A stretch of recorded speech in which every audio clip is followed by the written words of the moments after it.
Continuamos con más información en las noticias TVP. Hoy es jueves de economía y está con nosotros Diego Isaac López. Diego, buenas tardes. Buenas tardes. Vamos a hablar hoy de lo creíble que puede ser el presidente, la presidenta y el gobierno mexicano, porque rondan en el límite entre lo que sí te creo y no te creo y te lo permito. Viene siendo el paquete de presupuesto del año que viene, el 2025. La semana pasada ya lo anunciaron, ya lo sacaron, lo hemos estado analizando durante todos estos días y vemos, por ejemplo, que el gobierno te dice que va a haber un crecimiento económico entre un 2 y un 3%. Cosa que lo vemos complicado. Un tipo de cambio en los 18 pesos con 70 centavos, una tasa de interés del 8.50 y una inflación del 3.8. Para el próximo año, hoy vemos cosas que son totalmente diferentes. Los analistas, los expertos, te dicen que vamos a crecer el 1%, que el tipo de cambio va a andar alrededor de los 20 pesos con 10 centavos, que la inflación va a andar como en el 4.8% y que la tasa de interés referente a cómo está ahorita la inflación y todo el crecimiento, pues no va a bajar como lo proyectan, un 8%. Imagínate bajarlo, ahorita está en el 10%, bajarlo 2% para el próximo año es complicado por lo que vamos a estar viendo referente a lo que viene siendo la inflación y el crecimiento y toda la parte del consumo para ver de qué manera lo puedes empujar. Hoy los datos no son totalmente creíbles, sí rondas en el decir, quisiéramos que fuera así porque hay un crecimiento, porque hay un optimismo, pero al final de cuentas tenemos que verlo de esta forma. Es lo que se proyecta, son los criterios, es el presupuesto, el paquete económico, pero hay que irlo desmenuzando, que en los próximos programas lo vamos a ir viendo bien, ya a detalle dónde va el dinero, cómo va a ingresar y cómo se va a mover. Temas de deuda, por ejemplo, hay que reconocerlo, el déficit presupuestario, es decir, lo que va a ingresar, o lo que gana, entre comillas, el gobierno, con lo que voy a gastar, que todos los años siempre es gasto más de lo que tengo, así es el gobierno, y la diferencia es la deuda o lo que voy a pedir prestado. A eso se le llama déficit presupuestario. Por lo tanto, bajó. Lo pudieron disminuir del 5.96% a un 3.9% según lo estimado y lo proyectado. Vamos a ver si se cumple, porque para la gente que nos ve en sus hogares simplemente es una resta, es una división, es una fórmula aritmética, es decir, si sus ingresos no se cumplen y tus gastos sí se cumplen, que viene siendo siempre lo normal, pues al hacer la división, pues te das cuenta que es mayor la diferencia de un gasto que un ingreso.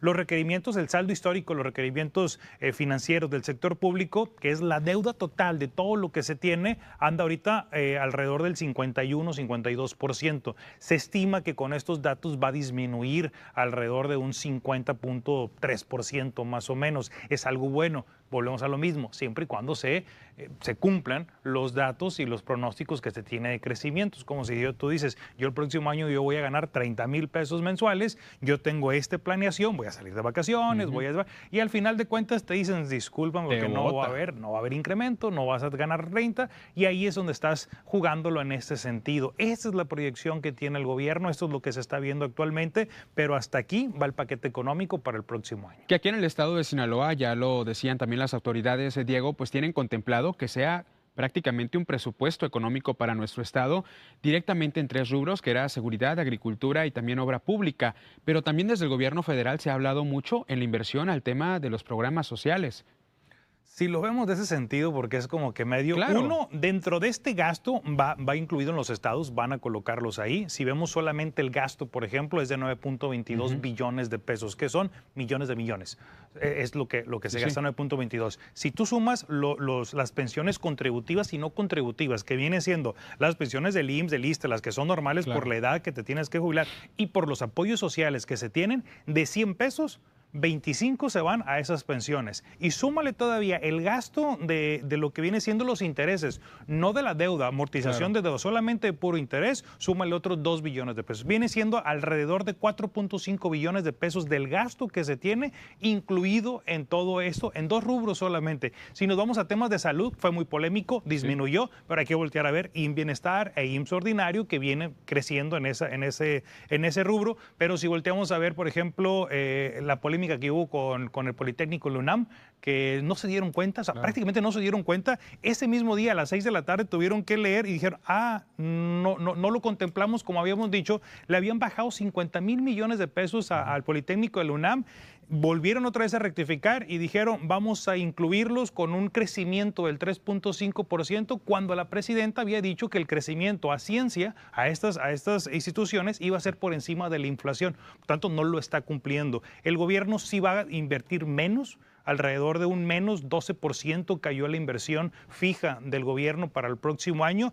Y no más para que te des una idea, el Tren Maya, el famosísimo Tren Maya, 40,000 millones de pesos le van a seguir colocando para que siga todavía en funcionamiento y siga creciendo, algo que no ha dado una rentabilidad, que son los proyectos icónicos del mismo gobierno federal. Mientras están en decisiones por la desaparición de distintos órganos autónomos, Diego. Ese es otro tema que hay que verlo porque está en riesgo la inversión extranjera directa que puedan venir porque no va a haber un suelo parejo para ese tipo de empresas o ese tipo de inversionistas y puede peligrar un poco el Tratado de Libre Comercio que se va a renegociar en el 2026 y que muchos de estos órganos autónomos eran reglas del mismo Tratado de Libre Comercio. Hoy lo anuncia y lo dice el gobierno, se va a respetar, va a haber todo, pero hay que ver de qué manera va a ser el estire y afloje porque no es un análisis al Tratado de Libre Comercio, es una renegociación que va a haber para ver, y si vemos días pasados, ya hablaron de Estados Unidos y hablaron de Canadá que decían México no es importante para el tratado, deberíamos hacerlo a un ladito